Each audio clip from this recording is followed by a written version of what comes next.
Innal hamdalillah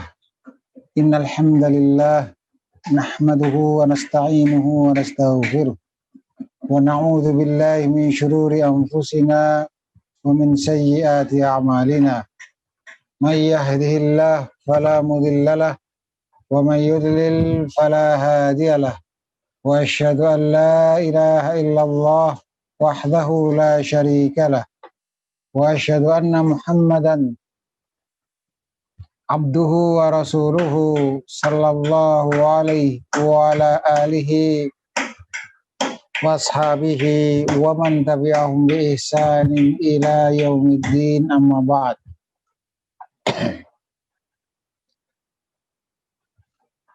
Para pemirsa channel YouTube YBA Academy, khususnya para mahasantri putra dan putri Ma'had Al-Ilmu Yogyakarta, semoga Allah Ta'ala senantiasa memberikan hidayah kepada kita dan menerima seluruh amal ibadah kita, serta mengampuni dosa-dosa kita dan menjaga kita di dunia maupun di akhirat. Allahumma amin. Pada kesempatan kali ini kita masih bersama kitab Al-Aqidah Al-Wasithiyah yang ditulis oleh Syekhul Islam Ibnu Taimiyah rahimahullahu ta'ala, dengan syarah yang ditulis oleh Syekh Saleh Al-Fauzan hafizahullahu ta'ala, salah satu dari ulama-ulama besar di kurun ini. Para jamaah rahimani wa rahimakumullah dan para pemirsa, semoga Allah Ta'ala senantiasa menjaga kita semuanya. Pada kesempatan kali ini kita sampai pada wad-dalilu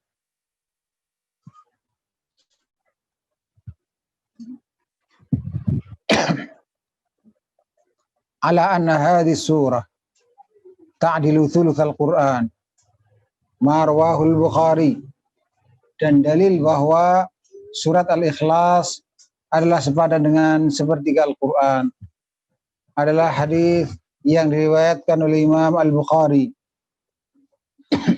dari Abu Sa'id Al-Khudri radhiyallahu anhu, bahwa anna rajulan sami'a rajulan yaqra'u, bahwa seseorang mendengar orang lain membaca qul huwallahu ahad, yuraddiduha, mengulang-ulangnya.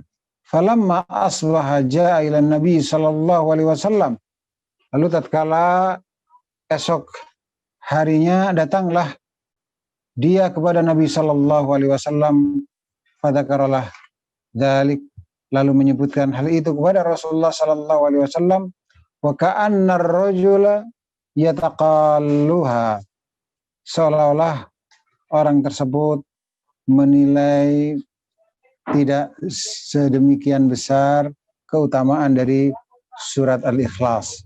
Faqala an-nabiy sallallahu alaihi wasallam, Nabi pun sallallahu alaihi wasallam bersabda, walladzi nafsi biyadihi innaha la ta'dilu thulutsal Qur'an, dan saya ulangi, demi yang jiwaku ada di tangannya. Cara menerjemahkan adalah demi yang jiwaku ada di tangannya. Kalau menerjemahkannya dengan terjemahan yang seperti ini,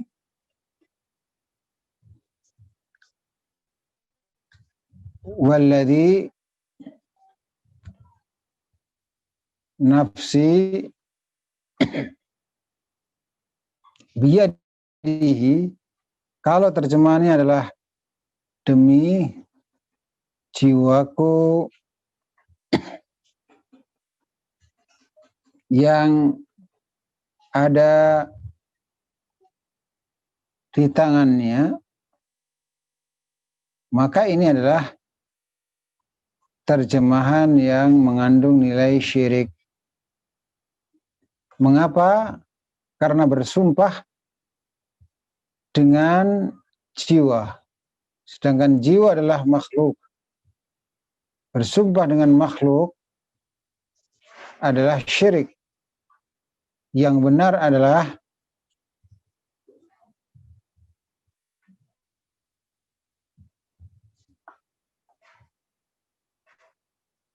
demi yang, dengan Y kapital maksudnya adalah Allah, yang jiwaku ada di tangannya. Ini adalah tauhid. Ini adalah tauhid. Ya.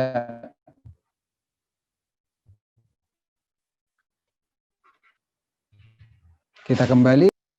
Walladzi nafsi biyadihi, yang jiwaku ada di tangannya.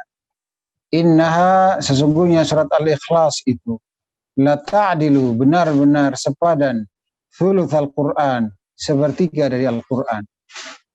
Jadi hadis ini diriwayatkan oleh Imam Al-Bukhari. Oleh Imam Al-Bukhari. Ya. Berkata Imam Ibnu Qayyim rahimahullahu taala bahwa hadis-hadis yang menyebutkan surat Al-Ikhlas itu sepadan sepertiga Al-Qur'an ini hampir mencapai derajat mutawatir, yaitu yang pada setiap rantai mata sanadnya diriwayatkan oleh banyak orang, dari banyak orang, dan seterusnya.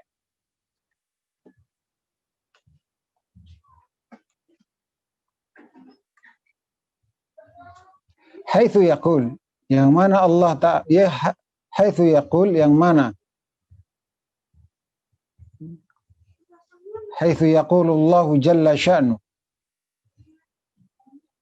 intinya adalah yang mana Allah yang maha mulia berfirman, qul, katakanlah. Maksudnya adalah, ya Muhammad, katakanlah wahai Rasulullah Muhammad. Maka di dalam firman Allah qul ini terdapat dalil yang menunjukkan bahwa Al-Quran kalamullah. Al-Quran firman Allah. Karena apa? Idh lau kana kalam Muhammadin au ghairihi lam yakul qul. Karena kalau seandainya Al-Quran itu adalah sabda Rasulullah Muhammad sallallahu alaihi wasallam atau ucapan selain beliau, maka tidak apa? Allah tidak berfirman dengan kata qul, katakanlah.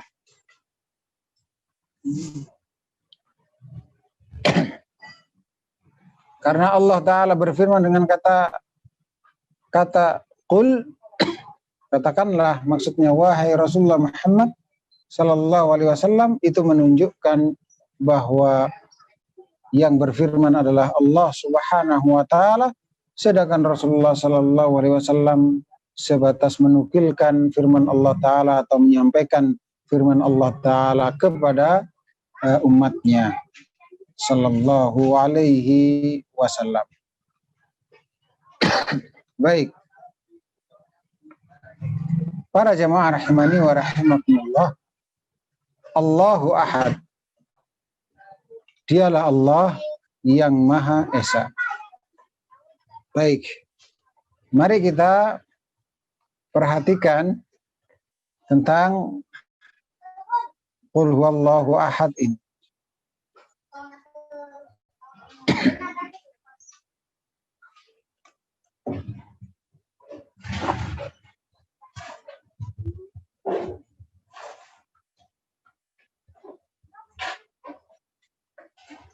Ya. Kata huwa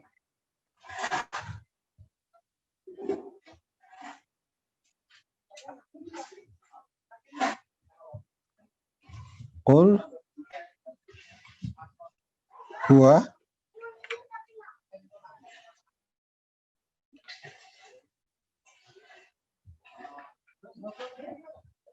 Qul huwallahu ahad.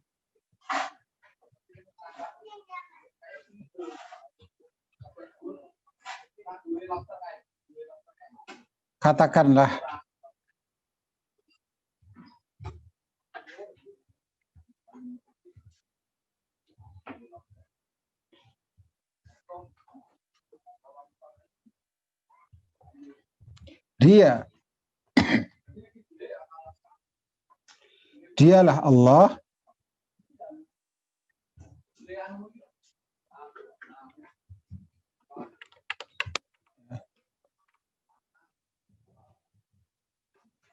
dialah Allah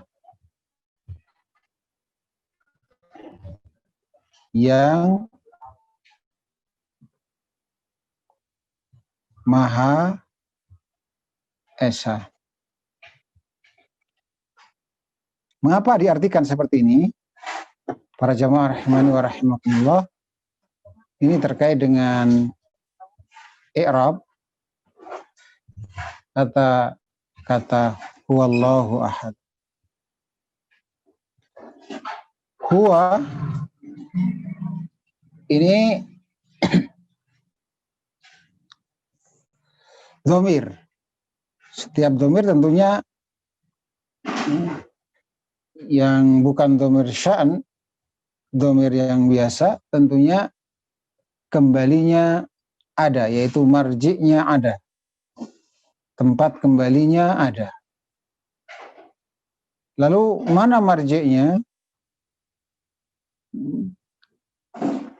Tempat kembalinya dari dhamir huwa di sini, yaitu kembali kepada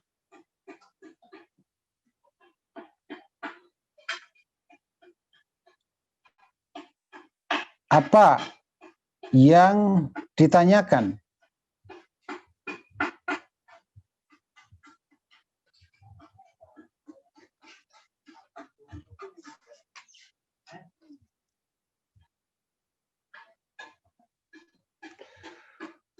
Oleh musyrikin,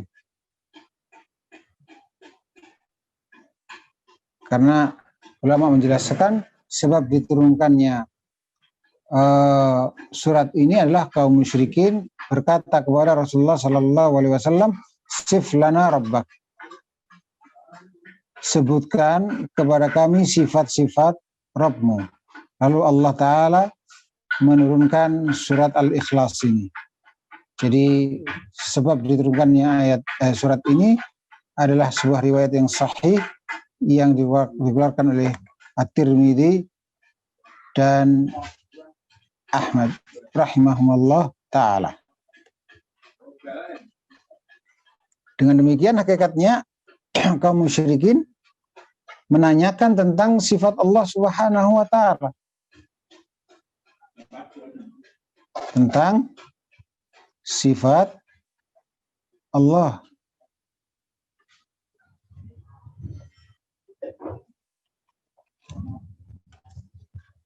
Maka dijawab di sini dalam ayat ini, qul, katakanlah untuk menjawab kaum musyrikin tadi. Huwa berarti huwa, dia.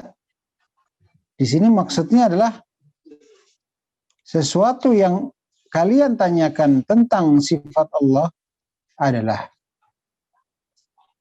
Lalu dijelaskan Allah itu Maha Esa, begitu. Maka terjemahannya katakanlah dialah, maksudnya apa yang kau tanya, apa yang kalian tanyakan tersebut adalah tentang sifat Allah itu adalah Allah, yaitu yang berhak disembah, lagi Maha Esa, Jadi jawaban dari kaum musyrikin itu apa? Dijawab dalam bentuk menyebutkan dua nama Allah. menyebutkan dua nama Allah. Yang pertama adalah Allah itu sendiri, dan yang kedua adalah Al-Ahad. Loh, kan yang ditanyakan oleh kaum musyrikin sifat Allah. Tapi mengapa jawabannya adalah pada ayat yang pertama nama Allah, baik nama Allah yaitu Allah maupun nama Allah Al-Ahad. Jawabannya kaidah bahwa setiap nama Allah mengandung sifatnya.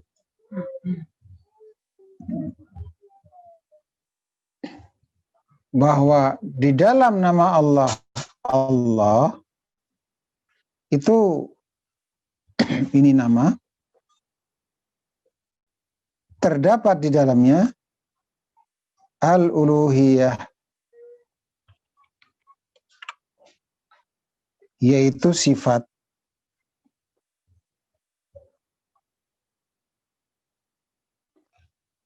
Apa makna al-uluhiyah? Sifat al-uluhiyah yaitu sifat berhak untuk disembah. Sifat berupa berhak untuk disembah.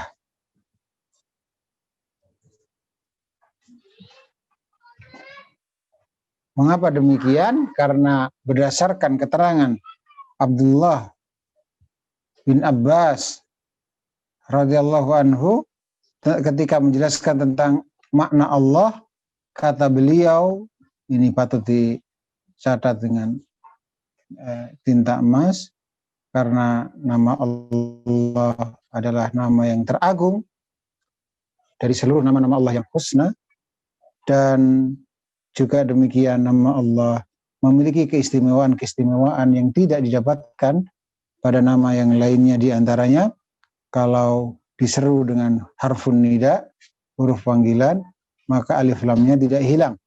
Tapi kalau nama Allah yang lainnya hilang. Ya Rahmanu, Ya Rahimu. Kalau Allah, Ya Allahu, Ya Allahu, alif lamnya tetap ada, dan seterusnya dari keistimewaan yang lainnya. Maka kita patut untuk memahami makna Allah yang setiap hari kita sebut namanya dalam salat kita, dalam adzan dan yang lainnya,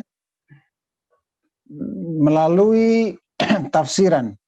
Salah satu dari pakar tafsir di kalangan sahabat radhiyallahu anhum, ulama ahli tafsir di kalangan para sahabat radhiyallahu anhum, yaitu Abdullah ibnu Abbas radhiyallahu anhu.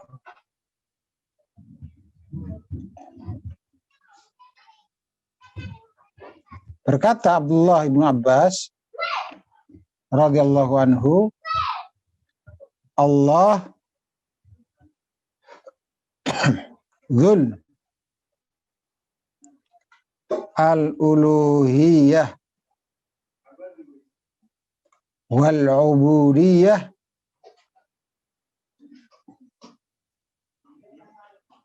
ala khalqihi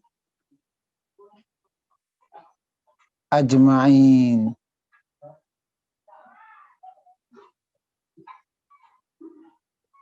Inilah makna dari Allah yang sering kita sebut. Allah adalah Dzul uluhiyah, yang memiliki hak untuk disembah, wal ubudiyah, dan diibadahi, ala khalqihi, atas makhluknya, ajmain, seluruhnya. Allah adalah yang memiliki hak untuk disembah, wal ubudiyah, dan diibadahi, ala khalqihi, atas makhluknya, ajmain, semuanya. Sehingga singkat kata, Allah itu kalau diterjemahkan adalah yang berhak disembah, sedangkan sifatnya adalah al-uluhiyah kalau diterjemahkan adalah sifat keberhakan untuk disembah atau berhak disembah. Itulah Allah. Kemudian berikutnya Al-Ahad.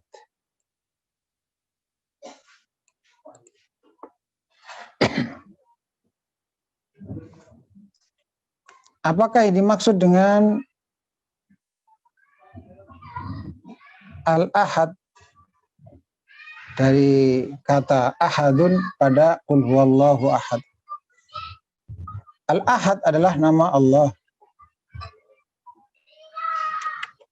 Al-Ahad adalah nama Allah. Salah satu dari nama Allah yang husna. Sifatnya adalah terkandung di dalamnya sifat yaitu al-ahadiyah. Al-ahadiyah. Ini sifat yang artinya esa atau kemahaesaan.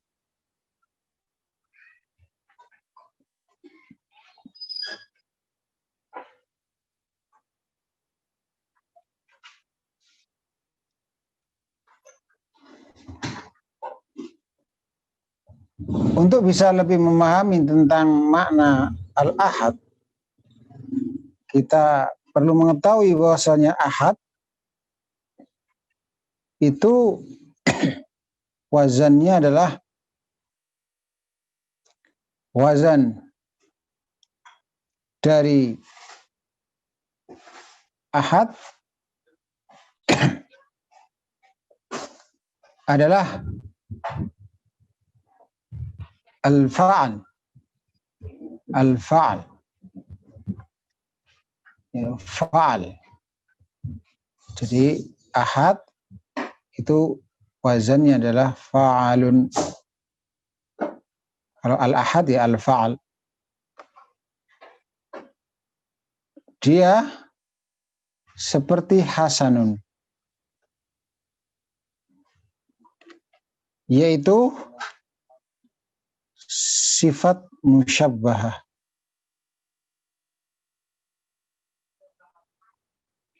Sifat musyabbahah.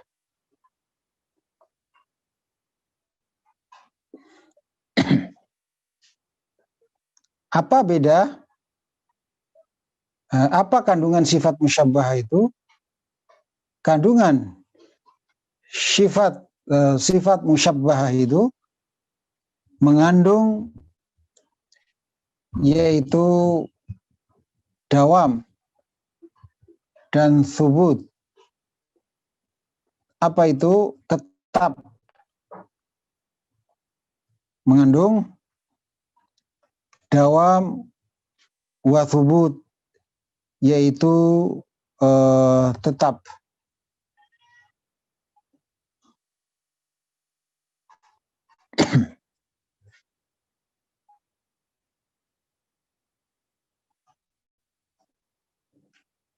Maksudnya bagaimana?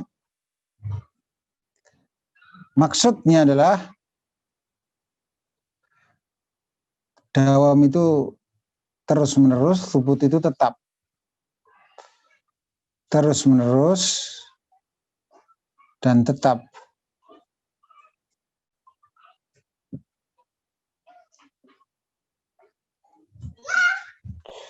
Artinya sifat kemahaesaan Allah itu ada pada Allah tetap terus menerus, tidak berubah dengan perubahan zaman dan waktu.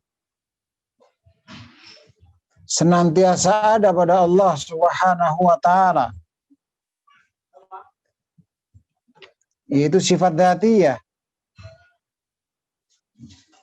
yang ciri khasnya adalah tidak bermula dan abadi, terus menerus, kekal. Maka oleh karena itu ulama ahli bahasa ketika membedakan sifat musyabbah bismil fa'il dengan isim fa'il, Bedanya kalau isim fa'il sekedar menginformasikan pelaku perbuatan. Tetapi kalau sifat musyabbah bismil fa'il, sifat musyabbah isim fa'il itu apa? Mengandung makna dawam dan thubut, tetap dan terus menerus. Kalau itu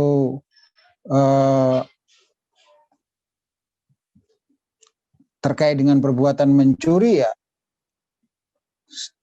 terus menerus mencuri, artinya mencuri sebagai profesinya. Kalau diungkapkan dengan isim musyabbah, sifat musyabbah bismil fa'il. Tetapi kalau sekedar mencuri saja pakai isim fa'il, maka itu tidak mengandung terus menerus, bahkan mengandung al-huduth dan tajaddud, yaitu mengenal sifat baru.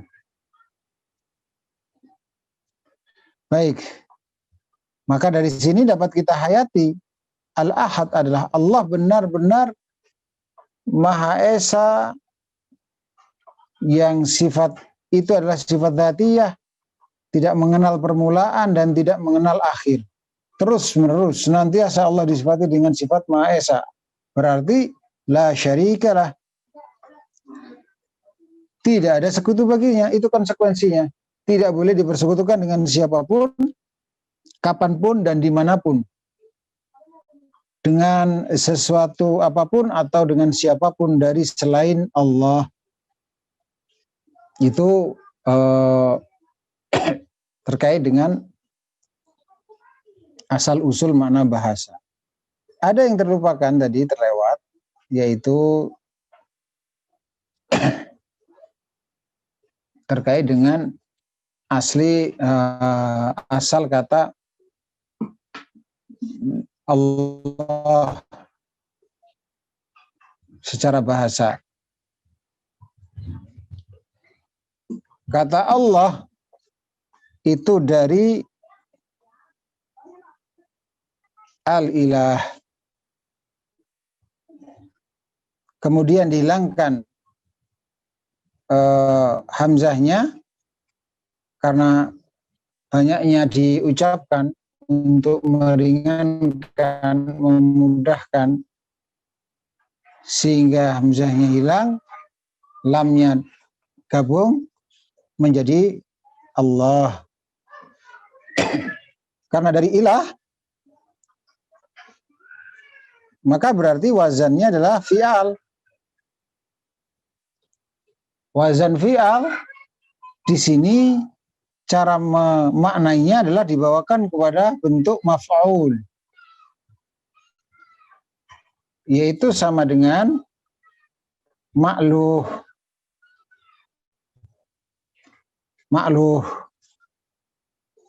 Lalu dari kata kerja apa? Al-ilah, saya ulangi, menunjukkan secara asal makna bahasanya kalau ditasrif fil madhi mudhari'nya apa? Maka jawabannya adalah alaha ya'lahu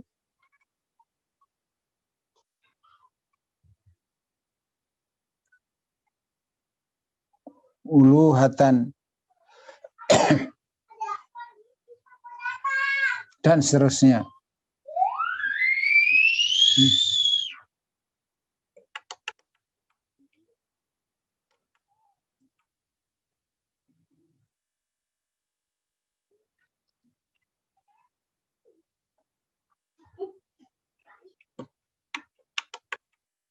Ilahatan, uluhatan,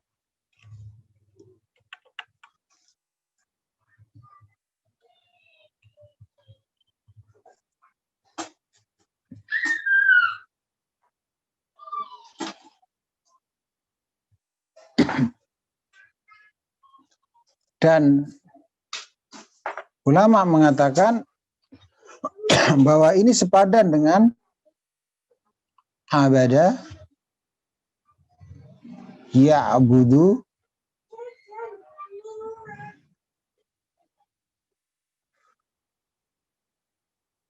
ibadatan. Sehingga ketika diungkapkan dengan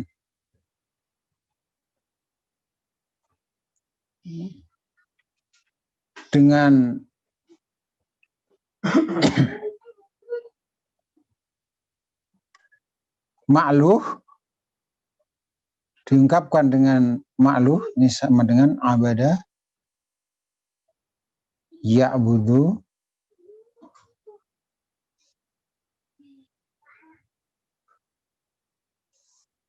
ibadatan. Sehingga ketika diungkapkan dengan makna bahwasanya al-ilah,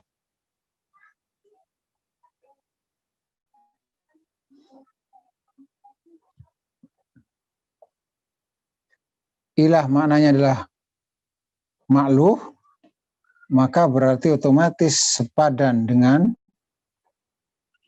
ma'bud, yaitu yang berhak disembah. Ini secara makna bahasanya, sehingga cocok dengan makna lafzul jalalah Allah yang ditafsirkan oleh Ibnu Abbas radhiyallahu anhu tadi. Kalau secara bahasa maknanya ma'bud, karena Allah sama dengan abada, maka Allah adalah ma'budun, yaitu yang berhak disembah. Oleh karena itu tadi sifatnya adalah al-uluhiyah, yaitu sifat berhak untuk disembah, dan makna Allah adalah dzul uluhiyah wal ubudiyah ala khalqihi ajmain, yang berhak disembah, yang memiliki sifat berhak disembah dan diibadahi oleh makhluknya seluruhnya.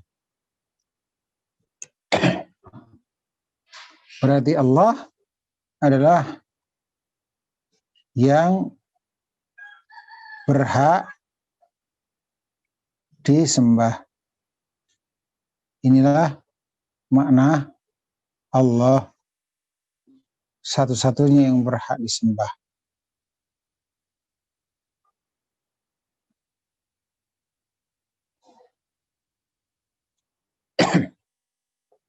Sedangkan secara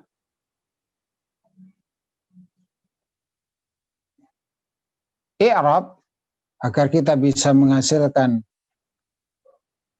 terjemahan seperti ini, secara i'rab, agar kita bisa menghasilkan terjemahan seperti ini,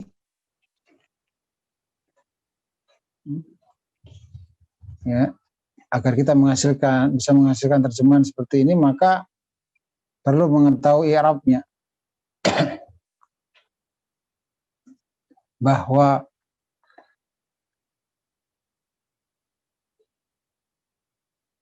huwa di sini adalah mubtada,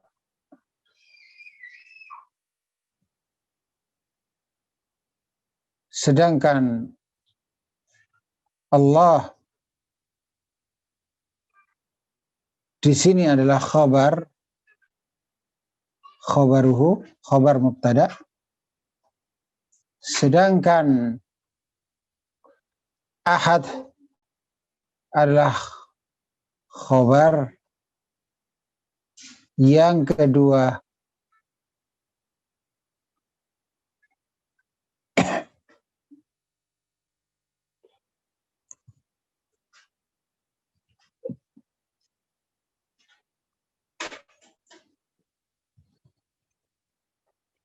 Sehingga cara mengartikannya adalah, katakanlah, dialah, katakanlah,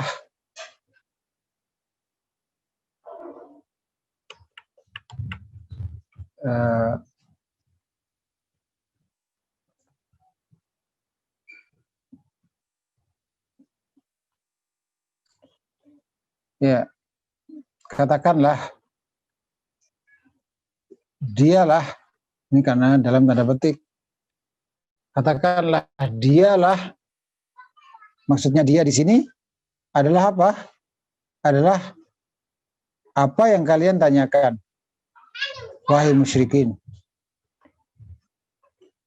Allah, dialah, Allah lah di sini mengisyaratkan bahwa setelahnya adalah khobar, ini mubtada'nya, dialah Allah, lalu ini khobar yang kedua, yang Maha Esa. Ya. Dengan demikian, dari ayat yang pertama terdapat apa?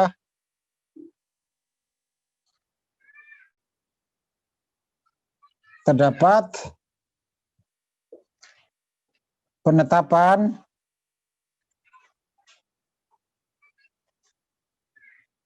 berapa nama Allah?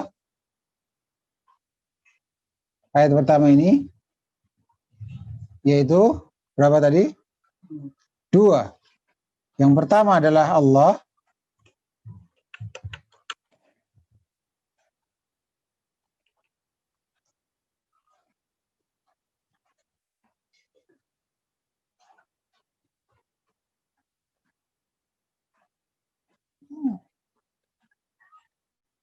Yang kedua apa? Al-Ahad. Lalu terdapat penetapan sifat Allah berapa? Bukan 2, 3. Yang 2 diambil dari sini, Al-Uluhiyah. Yang kedua diambil dari bawahnya, yaitu Al-Ahadiyah. Dan yang ketiga apa? Dari Kul. Apa itu? Penetapan sifat Al-Kalam. Ini ayat yang pertama. Karena kita belajar Tauhidul Asma wa Sifat, belajar disiplin ilmu Tauhidul Asma wa Sifat, maka hendaklah kita bisa mengambil faidah dari setiap ayatnya ini terkait dengan sifat-sifat Allah, terkait dengan nama maupun sifat Allah.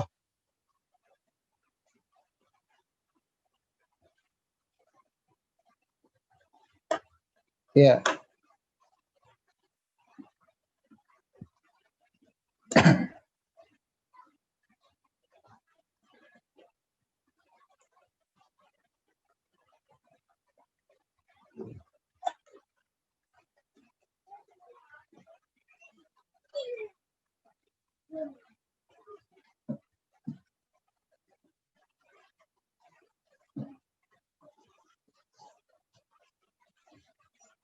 Kita lanjutkan ayat yang kedua. Jadi Masya Allah, mempelajari surat Al-Ikhlas dengan rinci. Mengapa perlu? Karena surat Al-Ikhlas kedudukannya demikian tingginya dalam Islam sebagai suatu surat yang sepadan dengan sepertiga Al-Quran. Maka sangat pantas surat yang biasa dibaca oleh kaum muslimin karena pendeknya, dan juga demikian karena sesungguhnya kalau mengetahui keutamaannya demikian besarnya, sehingga kita perlu mengetahui tafsirnya secara terperinci.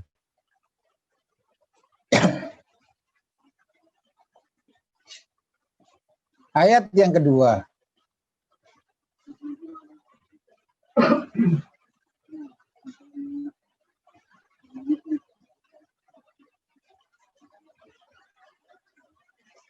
Yaitu Allahus Samad.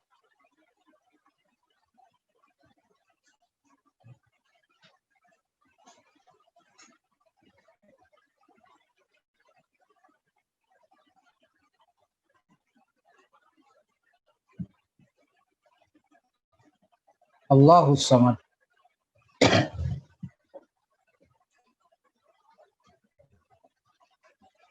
secara bahasa terlebih dahulu. Secara bahasa terlebih dahulu.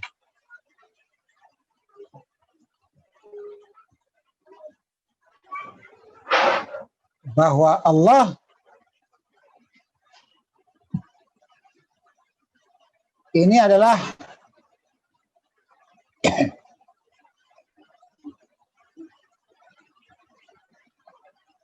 ma'rifat,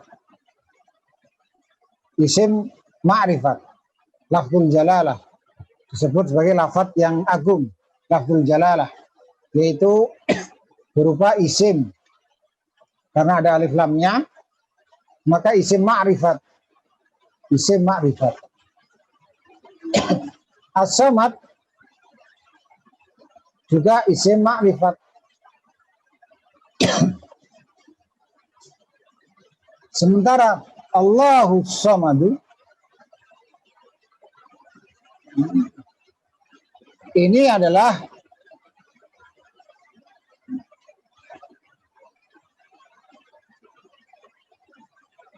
mubtada khabar.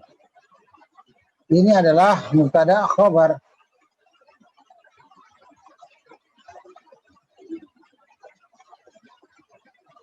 Ya. Allahus Samadu. Karena itu di sini diharokati dhammah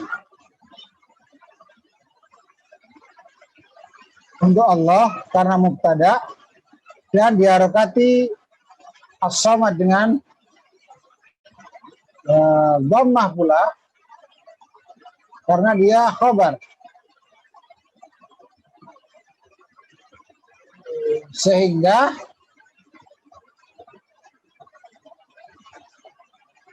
baik itu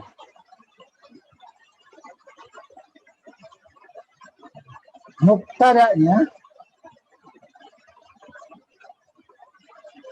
maupun khabarnya itu sama-sama ma'rifat. Sama-sama ma'rifat. Baik khabar maupun mubtada'nya sama-sama ma'rifat. Jumlah atau kalimat yang terdiri dari mubtada yang ma'rifat dan khabar yang ma'rifat, kalimat yang terdiri dari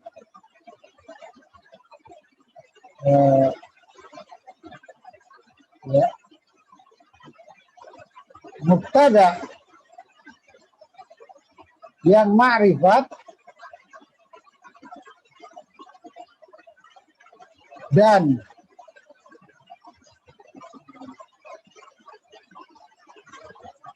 dan khabar yang ma'rifat,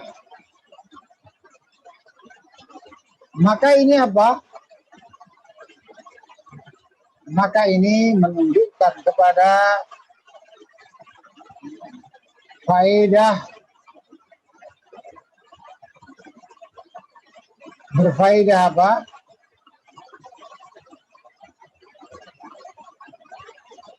Al-hasr,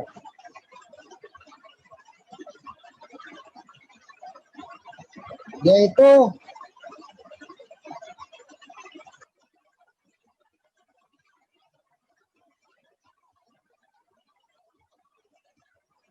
apa itu? Pembatasan.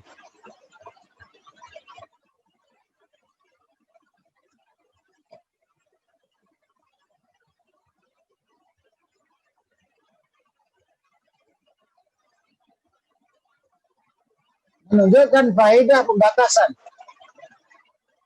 Berarti kalau diterapkan pada firman Allah Ta'ala ini, Allahu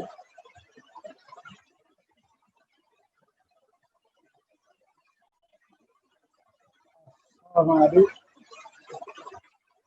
kalau diterapkan di sini,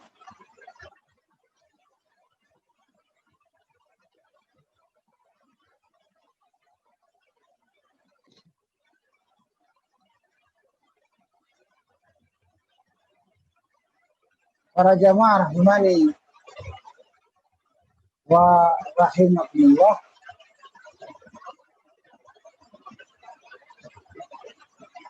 Maka perlu penerjemahan dengan kata hanya. Hanya Allah lah As-Samad. Tinggal sebentar lagi akan saya sampaikan mana As-Samad insyaallah. Hanya Allah lah As-Samad.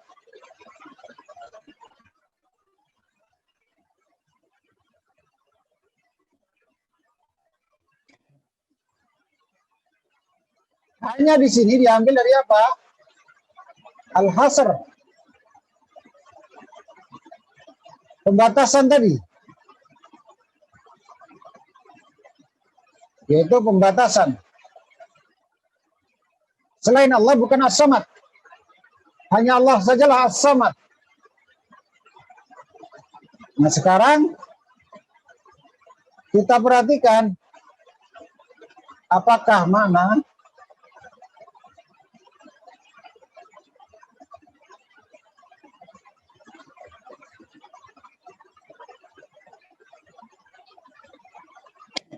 ya, kita perhatikan di sini apakah itu As-Samad?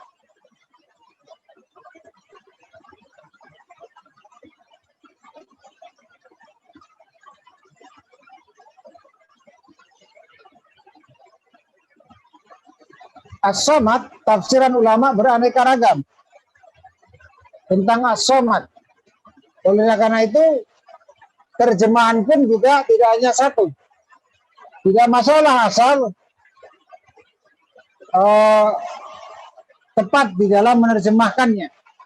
Benar maksudnya di dalam menerjemahkannya.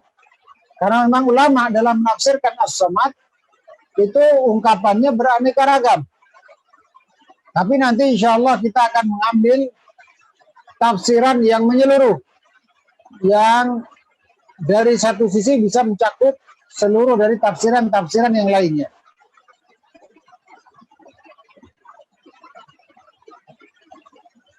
As-Samad di antara tafsirannya adalah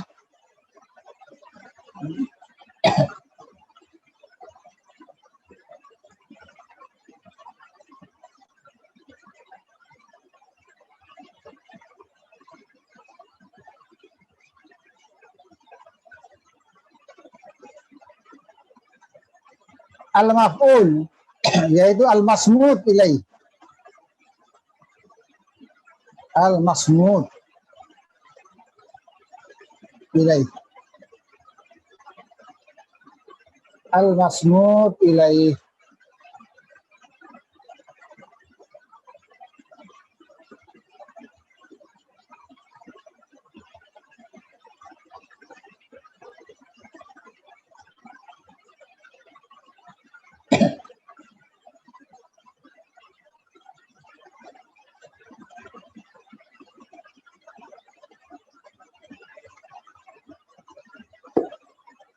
Apa maksud al-masmud ilaih?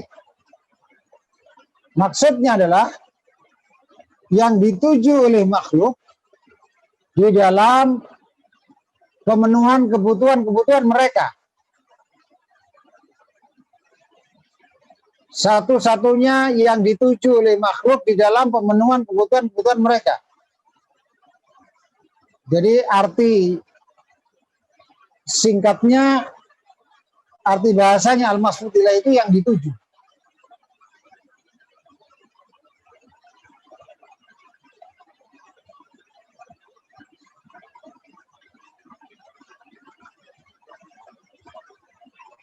Yaitu yang dituju oleh makhluk dalam pemenuhan kebutuhan-kebutuhan mereka.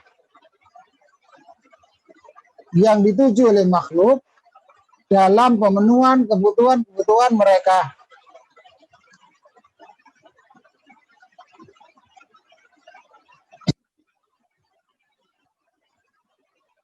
Ya.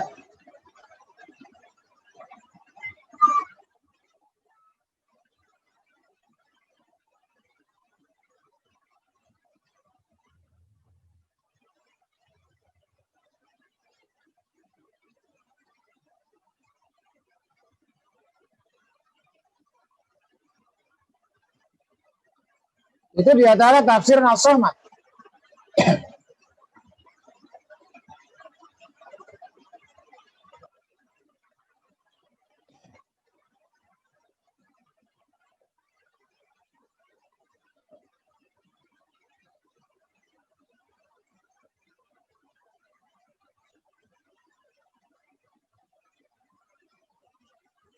Dan di antara tafsiran As-Samad pula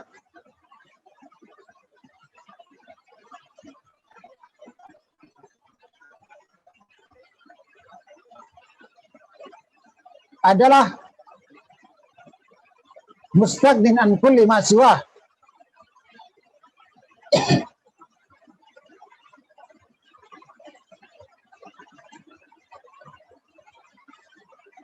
Mustaqnin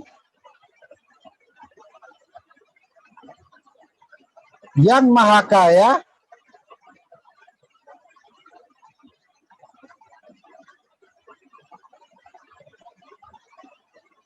sehingga tidak membutuhkan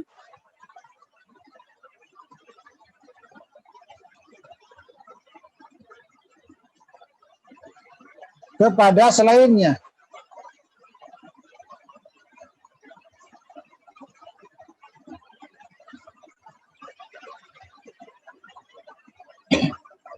Ini adalah makna salah satu dari tafsir As-Samad.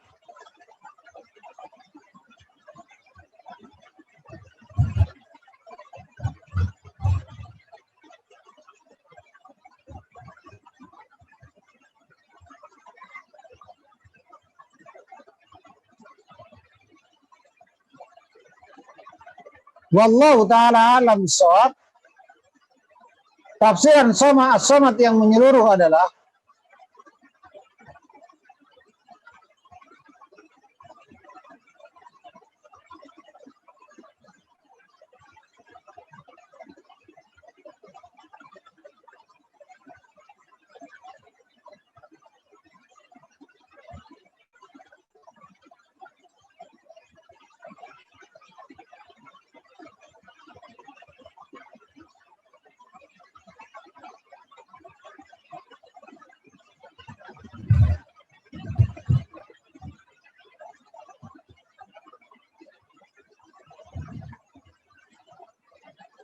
al-kamil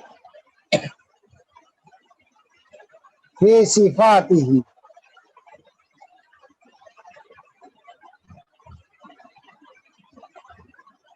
yang maha sempurna dalam seluruh sifatnya.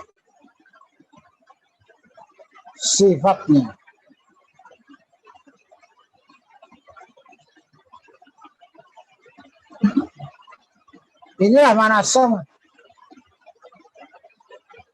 Ini mencakup seluruh dari tafsiran-tafsiran tersebut. Karena Allah maha sempurna dalam seluruh sifat-sifatnya, maka Allah dituju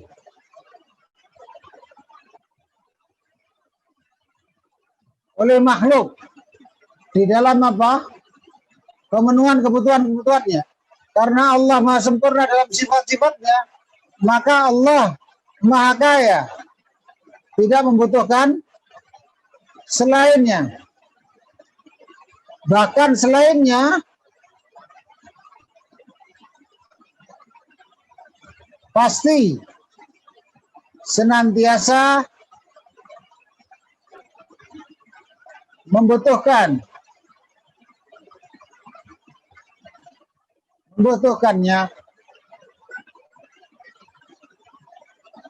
pasti membutuhkannya.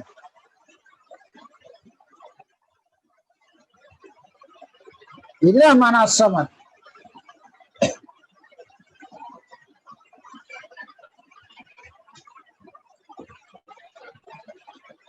Jadi Allah As-Samad,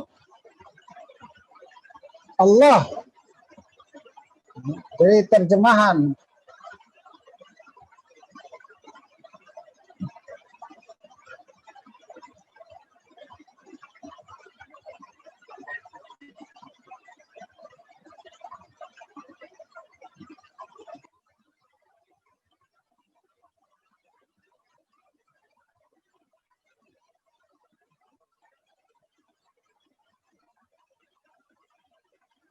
Batasan karena ma'rifatain, karena dua isim ma'rifat bertemu dalam yang satu mubtada, yang satu khabar, hanya Allah lah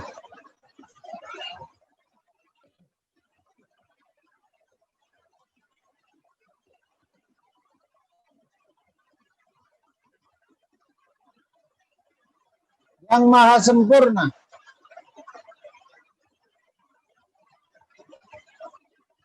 seluruh sifatnya.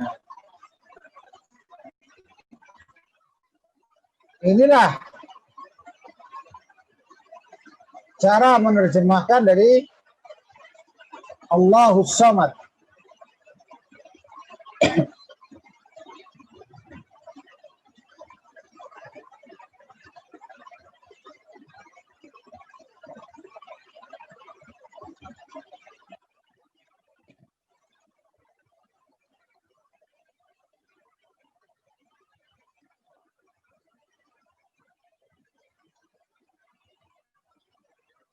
Ini bisa diambil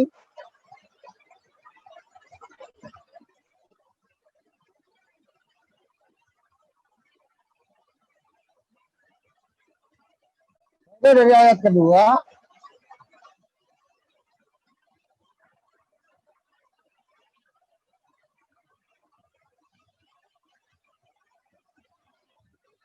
Terdapat penetapan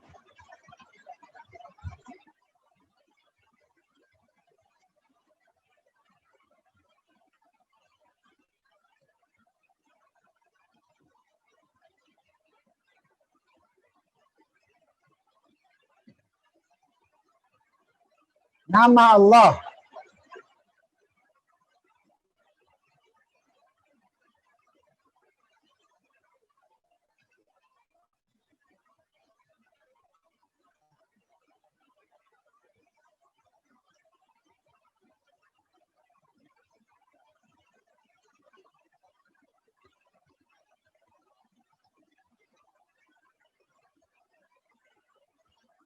ada dua, yaitu Allah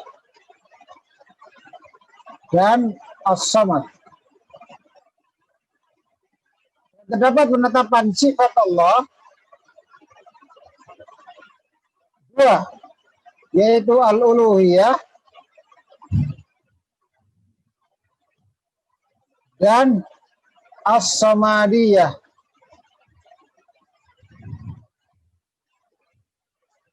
Al-Uluhiyah dan As-Samadiyah.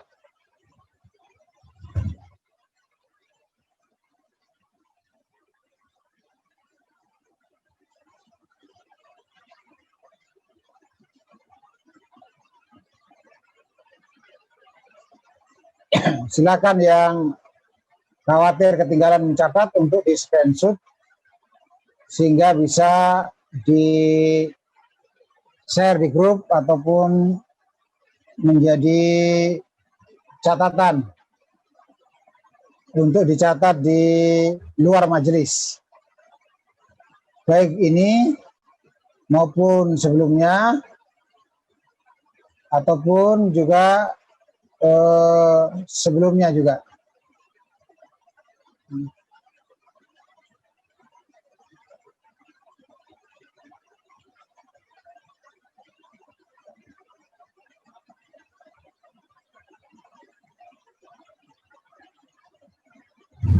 Ya, ini yang pertama tadi ini. Kemudian yang kedua adalah ini.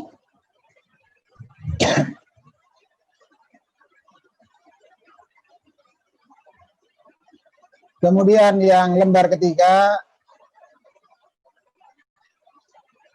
adalah ini.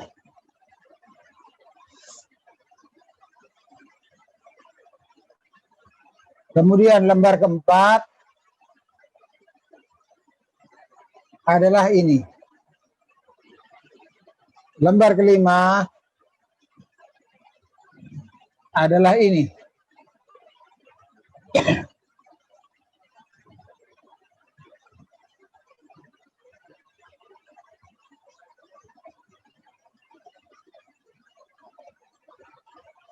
lembar ke-6 adalah ini.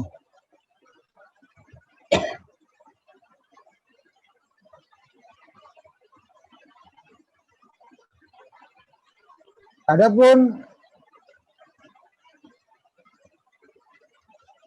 dari dua ayat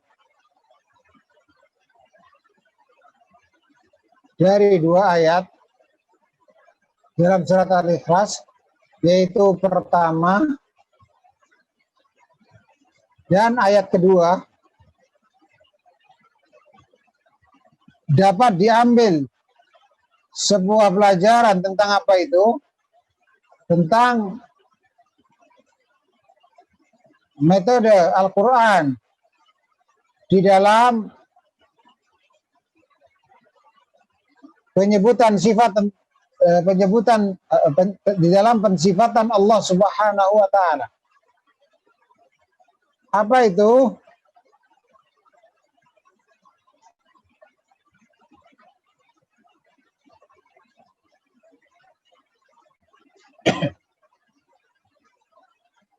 Yaitu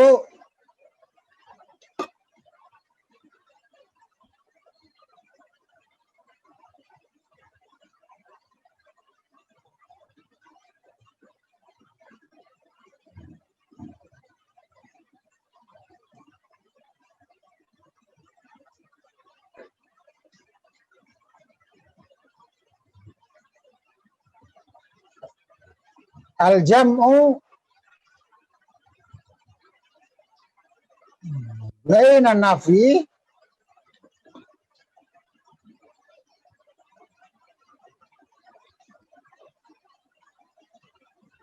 wal itsbat.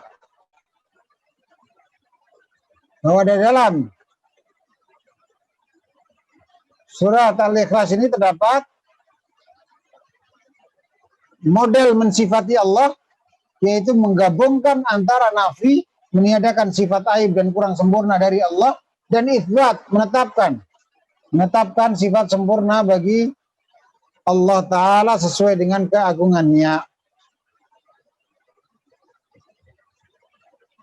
Oleh karena itulah maksud waqad dakhala fi hadhil jumlah ma wasafallahu bi nafsahu fi suratil Ikhlas.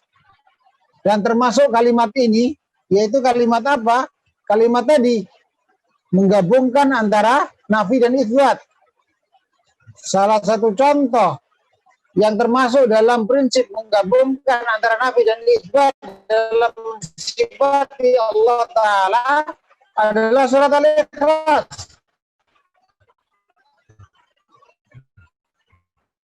Karena dalam surat Al-Ikhlas ada itsbat dan ada nafi. Mana itsbatnya? Ayat pertama dan ayat kedua. Mana nafinya? Ayat ketiga dan ayat keempat. Mengapa demikian? Karena terdapat penetapan.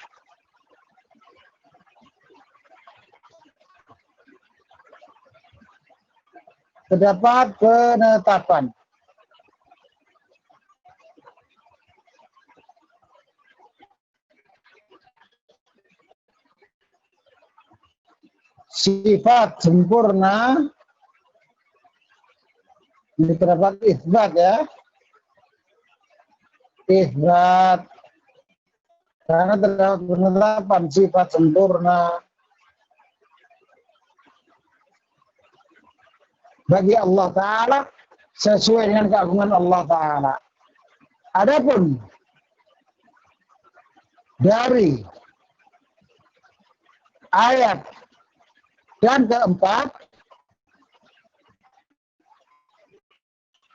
terdapat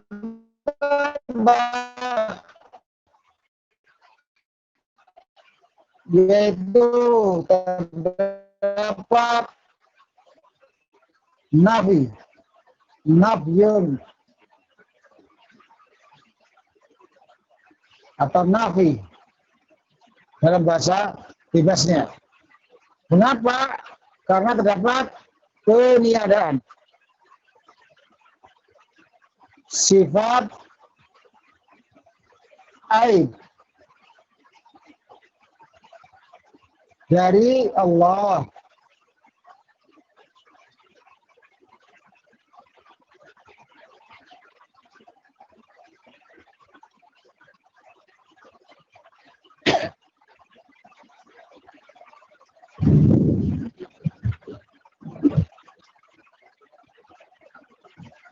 Kemudian mari kita baca penjelasan penulis rahimallahu ta'ala.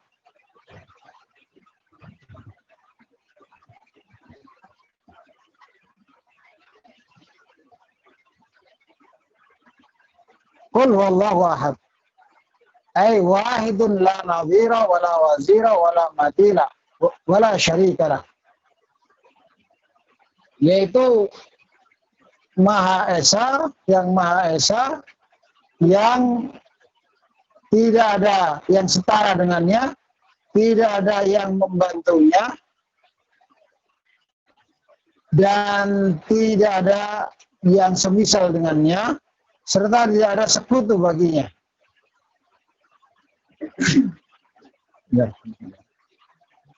Allahus Samad,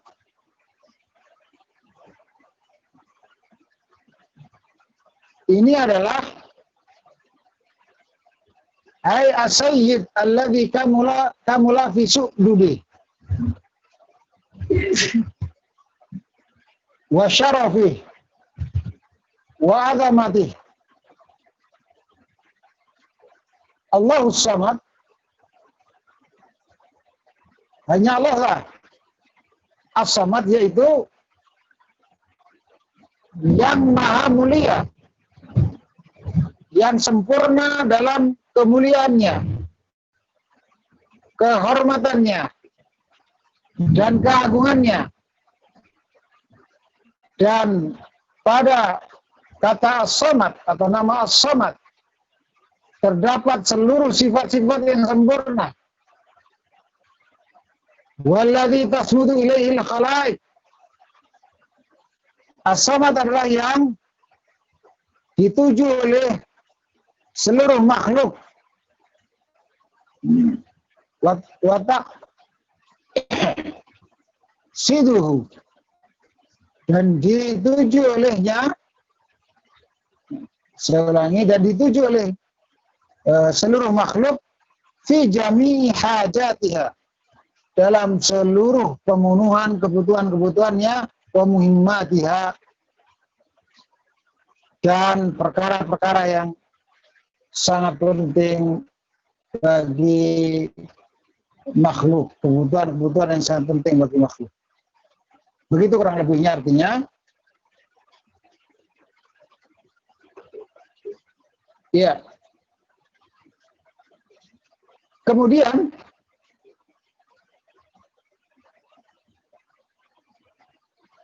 lam yalid walam yulad dan walam yakul lahu kufuwan ahad.